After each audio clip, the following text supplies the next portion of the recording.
Bienvenue dans le 9e épisode de la mini-série « La biologie du sens », première partie, qui explore ses fondements cliniques et philosophiques. La biologie du sens n'est ni une mode passagère, ni une thérapie alternative ou complémentaire. Il s'agit d'un cadre clinique qui propose une approche radicale, le symptôme possède une signification biologique, émotionnelle et adaptative.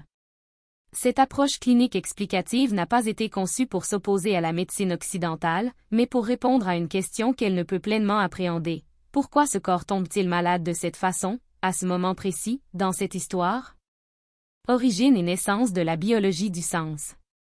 La biologie du sens a émergé à la fin du XXe siècle, dans les années 1970 et 1990, parallèlement à la crise du modèle biomédical réductionniste. En raison de l'insatisfaction face à une médecine purement mécaniste et de l'observation clinique répétée d'un même organe présentant le même type de conflit. La biologie du sens est née de l'influence de l'éthologie, de la neurobiologie, de la psychosomatique et de la philosophie de la nature. Principaux courants et écoles. La biologie de la signification, BDM, a émergé lorsque divers praticiens de la médecine occidentale, issus de différentes disciplines, ont commencé à observer des schémas indéniables. Mêmes conflits existentiels, mêmes organes affectés. Ni par hasard, ni par erreur. Une perspective clinique critique s'est alors développée, fondée sur l'observation, la cohérence biologique et la signification.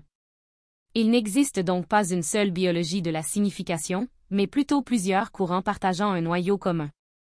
Rick Gerdamé, avec sa nouvelle médecine allemande, a introduit les lois biologiques reliant conflits, organes et phases.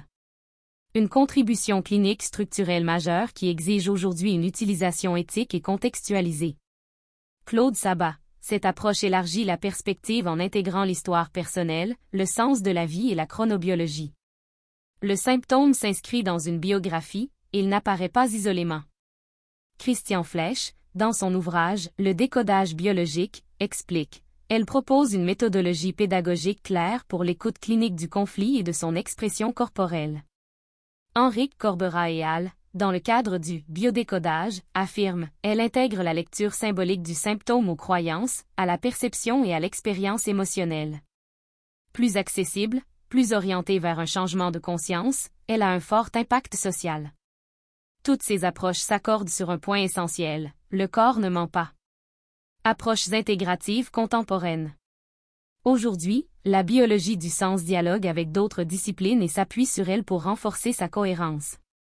Médecine traditionnelle chinoise, processus, prévention et lecture énergétique avant la blessure. Psychoneuroimmunologie, l'interaction entre les émotions, le système nerveux et l'immunité.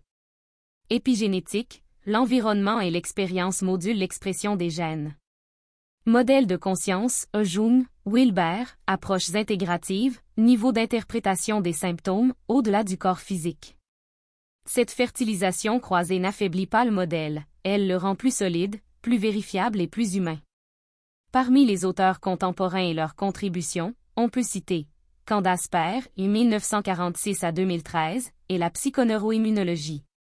Sa contribution majeure. Elle a découvert le rôle des neuropeptides comme messagers entre les émotions, le système nerveux et l'immunité. Elle a démontré que les émotions sont des processus biologiques, et non seulement psychologiques. On peut dire que l'esprit est distribué dans tout le corps. Elle a fourni une base scientifique à l'idée qu'un conflit émotionnel a une véritable corrélation biologique.